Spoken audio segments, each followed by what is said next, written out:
উন্নয়নৰ কাৰণে জাতিৰ যদি কেতিয়াবা এনেকুৱা সময় আহে ভাবুকি আহে আৰু প্ৰাণ দিবলগীয়া হয় মোৰ যিটো স্বভাৱ মই নিৰ্ভীক স্পষ্টবাদী যদি কেতিয়াবা প্ৰাণো দিবলগীয়া হয় কিন্তু বৰষাৰণী বিষয়ে পিছ হুকি নাহে মানে কনকলতাৰ দেশৰ প্ৰকৃত জীয়ৰী তাৰমানে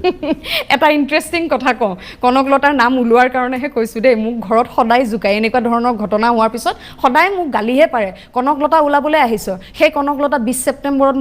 মৰিছিল আৰু তই 20 ছেপ্টেম্বৰত জন্ম হৈছিলি সেইকাৰণে ভাব নেকি তই কনকলতা বুলি আপোনাৰ জন্মদিন 20 ছেপ্টেম্বৰ 20 ছেপ্টেম্বৰ অ ঠিক আছে মই কিন্তু আৰু এটা কথাত আতংকিত হৈছিলোঁ নিতুদা মই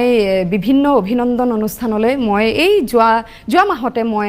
হাজো আৰু ৰামদিয়া আঞ্চলিক সদৌ অসম ছাত্ৰ সন্থাই আয়োজিত কৰা অভিনন্দন অনুষ্ঠানত মই যিমান পাৰোঁ যুৱচামৰ ওচৰলৈ যিমান যাওঁ মই এটা কথা কওঁ আপুনি হয়নে নহয় মোক ক'ব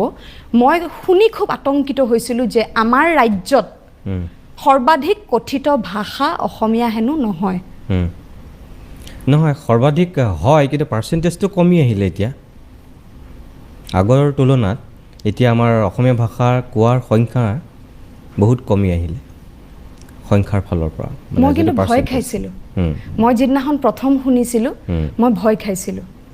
ভয় খাই পেলাই মই এটা মোৰ ফালৰ পৰা এটা সংগ্ৰাম আৰম্ভ কৰিছিলোঁ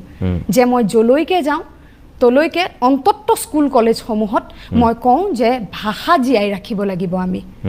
ভাষা যদি এই যে দ্বিতীয় পৰ্যায়ত পোৱা বুলি দ্বিতীয় স্থান পোৱা বুলি মই শুনিছিলোঁহে মই মানে মোৰ কথা